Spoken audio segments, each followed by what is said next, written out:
Hi guys! Good morning! So, another vlog for today is ang aming bedroom na ang dami nang nagre-request.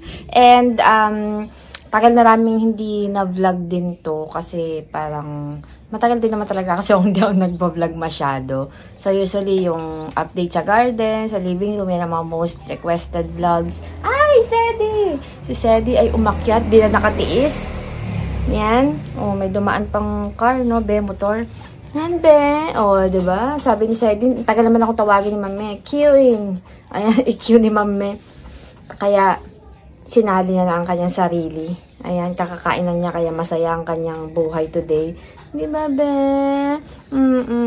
Okay na po siya, Shedi. Hindi na siya masyadong inaatake ng diba? Gayang-gaya ko. Hindi na siya masyadong gumaganon kasi dinadiet na namin siya. Napansin kasi namin na kapag marami siyang kinakain at tumataba siya, mataba kasi siya. So, pero hindi man siya overweight. So, napapaganon siya. So, ayun. Dinadiet na namin siya. So, eto na nga. Maraming nabago dito sa bedroom. Last vlog ko nito, ang alam ko ay January 2023. Mga ganon pa. So, ang tagal na. Hindi ko sure but I think ganon siya. More than a year. So, marami na bago. So, mga nakakaalala, sa mga dati ko ng viewers. Dati ng viewers, ang wall namin ay, ito kasi originally ay beige. Ayan, parang yung ganon sa side. Medyo creamy beige, ganon. Ngayon, ginawa kong light gray. Dahil nausong light gray before, for so many years, ganon siya. And ngayon, black. Sa video, parang charcoal gray lang siya. Pero sa totoong buhay ay black po yan. And ang nabago po, ito, yan. Dahil yung light namin, iniba namin. Matagal na yan, nakahang lang yan. Ang ginawa namin ni Hubby ay, may ganun pa nga dun eh. O kasi, nakapasok dun dati yung wire. Kasi ayoko sana may nakalaylay. But, marami naman ako nakikita si Pinterest na, nakalaylay naman yung wiring. And, ang mahirap sa black, kitang-kita po lahat ng chismis. Ayan, kitang-kita nyo yung pagiging hindi perfect ng wall nung pinatungan ko ng black. And etong mga to, actually yung mga yan, ano yan eh, parang mga ano ng powder. Pag or spray ng alcohol yan. Pero sa totoong buhay po, hindi yan kita. Talagang sa video, nakikita ng lahat ng details, lahat ng flaws, ganyan. So ito, lalagay ko yung link dito sa Shopee. Mura lang po ito, wala tong 1K each, wala. Mura lang yan. Kami lang ang naglagay. So, naglagay ng hook. Ayan, may hook doon. Ayan, may hook doon. Tapos, hinook lang namin siya. Tapos, may extension yan. Yung, mamaya papakita ko sa kanya sa side ko. Yung itsura ng, parang, ano niya, parang dipindot na lang. Hindi hugot ng hugot. Pwede din nyo naman lagyan dito ng, sa banda dito ng, ano, yung switch. Yon. So, sobrang minimalist ng bedroom namin ngayon. Actually, yung last vlog ko dito, minimalist na talaga. Walang side table. Di ba, be? Nanto ka na. Walang side table. Parang, ang tawag doon, yung sa wall lang na bracket. Ganun lang siya. Kasi dati, marami talaga kaming gamit dito. Meron pa kami ditong something na, ang tawag doon, yung table, ganyan. Ngayon, naisip ko, gusto ko talaga minimalist na talaga as much as possible kasi gusto ko papunta ko ng bed ay magpapahinga na lang. Ganun na lang. Yung hihiga ka, hindi magulo, marami ka nakikita. Actually, itong plants na to, nito ko lang inilagay. As in, wala yung plants talaga. Wala. Talagang sobrang minimalist kung ano-ano lang talaga yung kailangan. Etong table naman na to, ang cute-cute, napaka-modern. Actually, isa muna yung binili ko niyan. Magkahiwalay ko silang binili. Kasi tinesting ko muna, baka mamaya hindi ganun kaganda. At least, hindi naman ako parang matatalo na, 'di ba? Dalawa agad yung binili ko. So, ang cute niya kasi para siyang style-fluted. Ayan, oh. Siyempre, pag binili mo sa Shopee, hindi pa siya nabuo. Pero kami na nag-assemble. Madali siyang i-assemble. And 1,400 plus. 2,000 plus siya. Pero, lagi naman nakasale sa Shopee. So, 1,400 plus siya. Total. Yon 2 layers. Ang mga laman po niyan dahil side ni Rafa to. Kung ano-anong basura po. Yan. So, may snake plant lang tayo dyan. At kung makikita niyo, meron kami mga ganito sa bed. Marami po kami ganito. Siguro mga 8 ganyan. Kasi staff toy ni Rafa. May siya sa staff toy. Ang daming ganyan. Yan lang yung nilabas ko ngayon para hindi pangit tingnan. And ako personally, ayoko na maraming pillows. Kasi hindi po ako nag-uunan. Dati, nung sobrang grabe yung acid reflux ko, ang taas ng unan ko, kasi hindi ako makahinga pag walang unan or mababa yung unan. Pero ngayon, kaya ko na nang walang unan. Gusto ko kasi flat yung ulo ko. Basta something masakit sa batok pagka ganun. So, etong bed namin, 2019 pa to. January 2019. Ang tagal na. Diba? Okay pa din. Queen size. Saktong-sakto lang sa amin. And meron kaming ganitong, naku, nakahigaan na yung bisita ko. Meron kaming railing na ganito. Ang style nito, dati kasi, dahil syempre si Rafa, hindi na siya nakakrib dati. Medyo lumaki na siya. Meron kaming ottoman dito. Ang sikip. Tapos, last year lang to, binili namin. Siguro mga 180 yata to, 2,000. Natutupian siya, parang bed railing. Parang sa hospital bed. Tapos, ayan, naaangat siya. May pinipindot lang dito sa ilalim. Ayan, may para, alam niyo na, para safe, hindi siya malaglag. Nakikinig lang siya talaga. Nakikinig lang siya. Ano ba, Bea? Para kang estudyante ko dyan. So, ayan nga, mahilig kami sa comforter. Ang bed namin may comforter sa ilalim, tapos may comforter din dito sa ibabaw. Tapos, ayun din ako naglagay ng mga kung ano-ano sa wall. Kaya actually may mga ganyan-ganyan dyan, yung mga maliliit na hook. Kasi, alam niya, if ever hindi ko na rin inalis yung dati, yung mga yan, ayun naman, may spray yan. Mamaya makikita nyo, may pang spray kasi ako pag bago matulog, na nakaka-relax. So, kaya may mga ganyan-ganyan. Hayaan nyo na. Pero sa totoong buhay, promise, mas maganda siya. Ba't ba ako explain? So, anyway, eto yung light ko. Yan, napaka-minimalist lang, di ba? Parang siyang moon. Ang cute, napaka-modern. And then, meron tayong zay plants dito. Tapos, meron tayong pa-picture dyan. Remote ng aircon. And, eto yung side ko, na puro mga signs of aging. Eto kasi mga to, kaya nakaganyan yan. Pag matutulog na, nakalabas lahat yan. Nakalabas lahat yan. Lotion. Nakalabas lahat yan. Hand cream.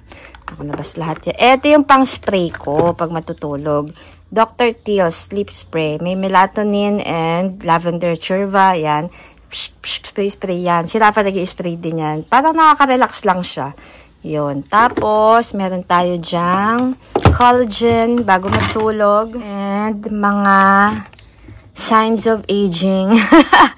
Ayan, may melatonin din ako dito. Pero hindi ako umaasa sa melatonin. Tinry ko lang before. And, ano pa, ayan, mga omega. Meron ako ding mga oil, mga, kung ano-anong oil dyan, mga oil bulario. Inalis ko lang dito para hindi masikip. Kating ko. Ito, gusto ko to.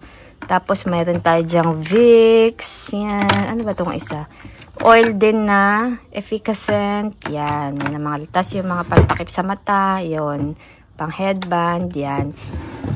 Ay. So, ayan. Nakalabas lahat yan. Ito mga to. Ito yung mga main ingredients pagka natutulog ako. Kasi bago ako matulog, nag-shower ako.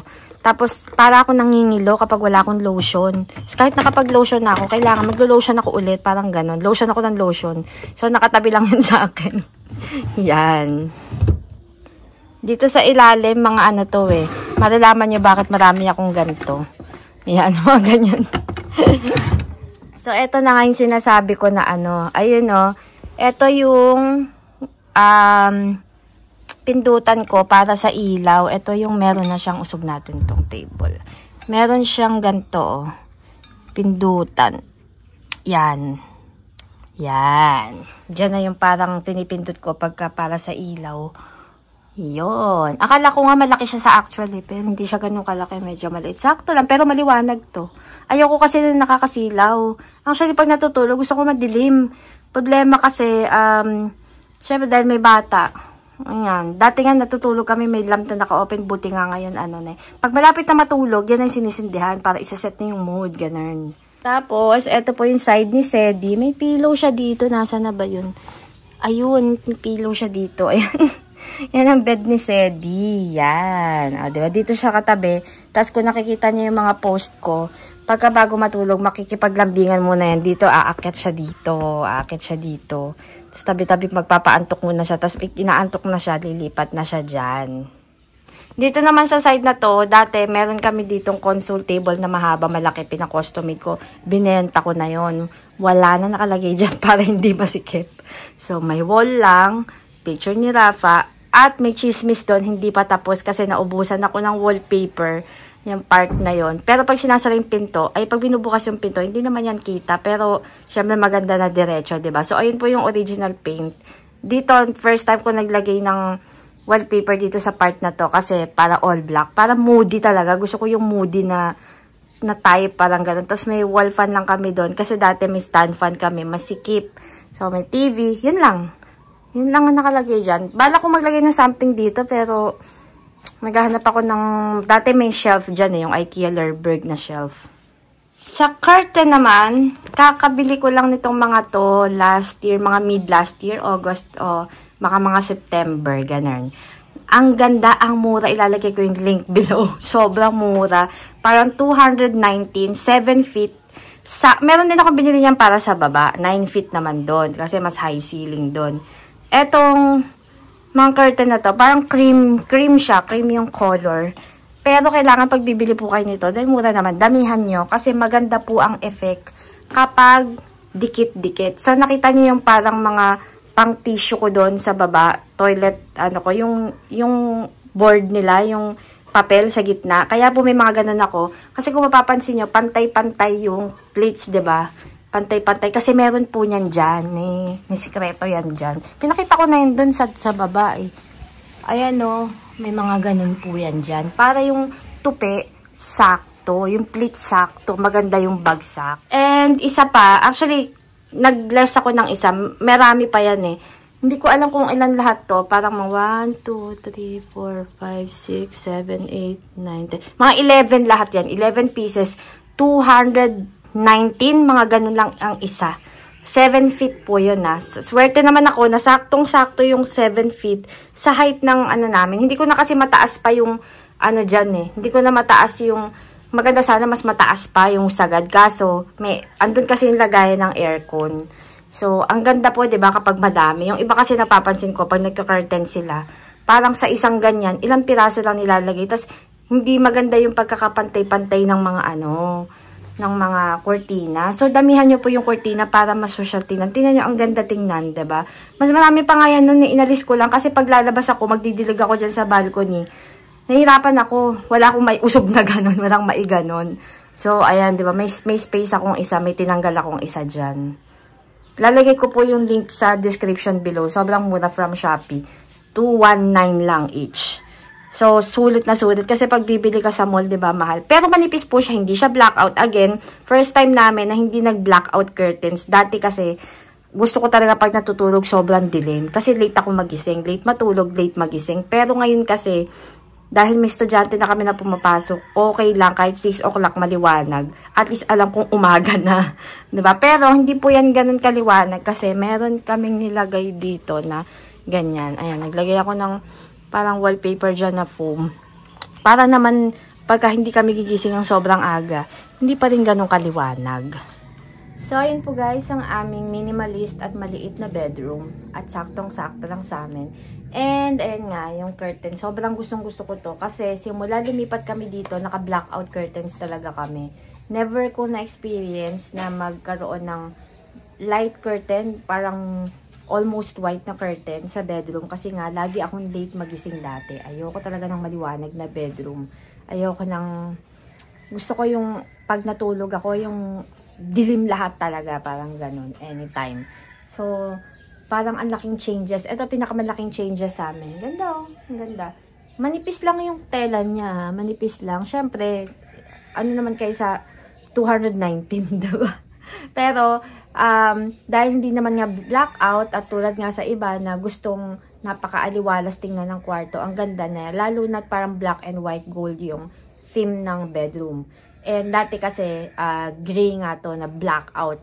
Medyo gray, dark gray na sobrang kapal ng tela. So, parang ang bulky niya tingnan. So, ito ayoko naman kasi yung sheer. Masyado namang manipis yung sheer. So, saktong-sakto to na nakita. Actually, konti-konti muna binili ko nung una. Ang binili ko muna pala para sa baba. Sa living room, yung 9 feet. Tapos sabi ko, wow, ang ganda. Tapos, ayun, binili ko na dito. Parang 6 pieces muna. Tapos sabi ko, bitin. Hanggang dumami na. Ang dami nito sa mga 12 pieces to lahat yan. Or 13. Kaso nga, pag sobrang ang sakto, pag lalabas ka, wala kang may ano. Kasi nga, naka-fix eh. Meron nga akong nilalagay sa likod, diba? Para naka-fix. Kasi yun, no? Ayun, diba? Ang ganda. So, yun po. So, yung mga link, ilalagay ko sa description below. Ang daming links nito. Ayan, ito, ang ganda din ng, ano, yung side table. Maliit lang siya, manipis. Pero mahaba siya pag, inano mo, malalim siya, kumbaga, maraming mailalagay. Magaan lang siya, may gulong din siya sa ilalim. Or, ay, hindi pa yata gulong, magaan lang nga kasi, so madaling, ang tawag doon, yung madaling itulak-tulak, lalo pag madulas yung tiles. And, madali lang siyang i-assemble. Hindi kami nag-away ng asawa ko dyan, para i-assemble. Hindi siya mahirap i-assemble. Top 1 pa rin yung, shoe cabinet namin sa baba. Sobrang ilang oras i-assemble. Ito, mga 1 hour, mga gawala pa. Lalo pag medyo kabisado mo nang magbuo. Kasi ilang parts lang naman eh. So, yun. Yun lang guys. So, yun nga mga link lalagay ko sa description below. And sana nagustuhan nyo rin. Kasi gustong gusto ko to. Kasi nga pag wala. Dati, nung medyo dati-dati, masyado akong maximalist sa sa bedroom. Gusto ko marami, puno. Gusto ko makita na ang daming gamit, ganon. Tapos mga last year talagang ang dami kong dineclutter na mga gamit. Ang dami talaga. Kahit sa kabilang room namin, 'di ba? Na-vlog ko 'yon na parang storage. Konti na lang laman nun. As in, ang dami ko ring pinamigay, tinapon, binenta. Ayan, binibenta ko din po yung iba. Syempre naman, 'di ba? Pero sobrang mura talaga pag nagbebenta ko. So, yun, lahat ng shelf ko dun na dati, yung pang live namin, dun, wala na lahat yun. Isang shelf na lang na IKEA na bagong block yung nilagay ko dun. So, dito, lalo, as in, wala, ayan lang siya, o, diba? O, actually, gusto ko nga palitan tong bed namin, eh. Kaso, anong ipapalit ko, eh, gustong-gusto ko naman siya. Parang mabago lang, pero, kasi parang dati, diba, uso yung ganyan na mataas. Parang ngayon, medyo mababa na lang yung uso. Pero gustong-gusto ko pa rin namin siya, maayos pa naman siya. So, kung sana lang may king size nito, hindi ko alam kung may king size nito, or parang gusto ko sana mag-add ng another double. Para buong wall, kasi malaki na si Rafa, katabi pa rin namin siya. Grade 1 pa lang naman po siya, pero malaking bata siya. So, gusto sana namin maglaki ng bed. Kaso, walang double nito, walang size double, puro queen and king yata. So, masikip na masyado yun. Kaya, gusto sana maglaki. Sabi ko nga, naku, sa sahig na lang kaya tayo matulog, foam. Kaso, hayahay si Sedi nun. Magulat na kami, nasa mukha ko na si Sedi nakahiga. So, yun na naman guys. Thank you. Ayan, may another vlog tayo ngayon. Try ko ulit mag-vlog sa mga susunod na araw. And kung may mga questions, comment down below. At kung may suggestions kayo, comment down below. And nag-goodbye na ako. Bye! Sana, goodbye po! God bless!